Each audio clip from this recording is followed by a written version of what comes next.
That brings us to the course wrap-up on this quick start, and boy has it gone by fast. But what I hope I've left you with as you've watched this particular course is that virtual machines absolutely change the game. This is one of those rare instances in IT where somebody says, now this is going to change the way you think and the way you do computing. This one actually did it. They changed the game for testing new software. I remember years back, Microsoft came out with their latest version of, I don't remember what it was, one of their ActiveX Data Objects releases. And so I downloaded it in beta, I installed it on my machine. I liked what I saw, but I had to get back to the real world and finish up a project I was working on. This is back in the VB6 days. And guess what? My Active Directory objects didn't work anymore in my real project. And so I go out and start digging around, and Microsoft pointed out very politely that the only way to fix that or to correct that problem was to uninstall the Visual Basic environment and reinstall it, which took probably 3 hours to do back then. A huge, huge pain. Those problems don't happen anymore because we can run all of these things. We can test all kind of new software in these virtual machines, and it will not harm our host. It will not change configuration settings there. This is the best way to learn new technologies. When Microsoft comes out with a new version of SharePoint, download the VHD, drop it into a virtual machine. You don't have to go through installing a server, then installing SharePoint, getting it configured just right. They've done that for you. You just download their SharePoint VHD and go.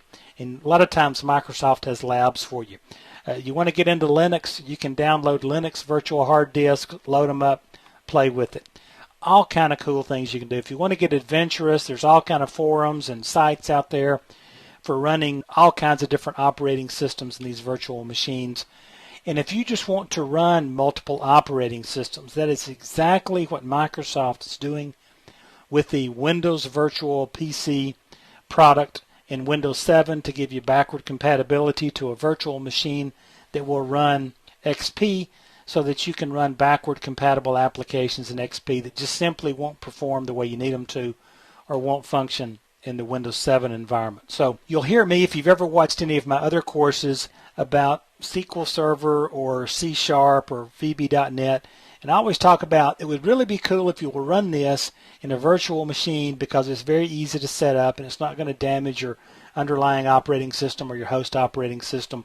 Well, this is what I'm talking about, and this will change the way you think and work.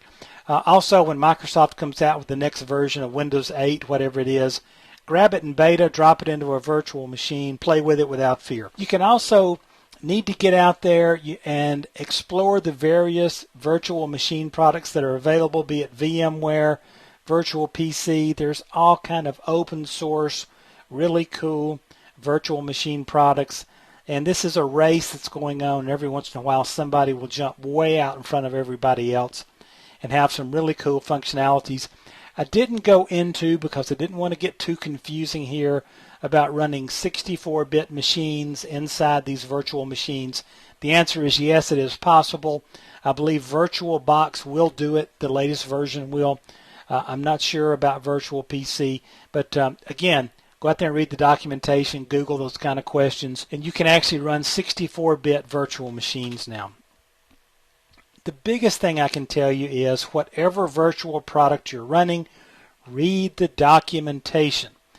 Don't run VirtualBox for 3 months and then load Virtual PC and assume just because you can figure it out, because they will be very, very similar, but don't assume they do the same thing. Read the documentation on those things. And get out there and just check the forums. Go out there and do some Googling and look for some forums on VirtualBox if you're using that, on Virtual PC if you're using that, and you will see all kind of tips and tricks and gotchas that people have come up against. Keep in mind, this is very much still an experimental world, and so if you're a nerd at heart, you enjoy chasing those challenges down, go for it. So that's really the course wrap up here. I hope you've picked up a lot in this kind of a whirlwind, kind of a short course.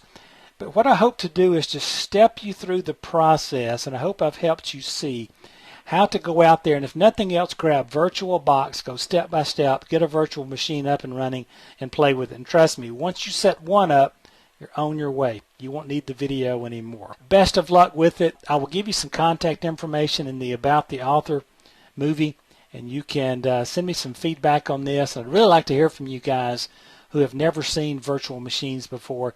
Let me know what you think about the technology, how you're using it, how much you love it. Thanks for getting this quick start. I hope it's really helped.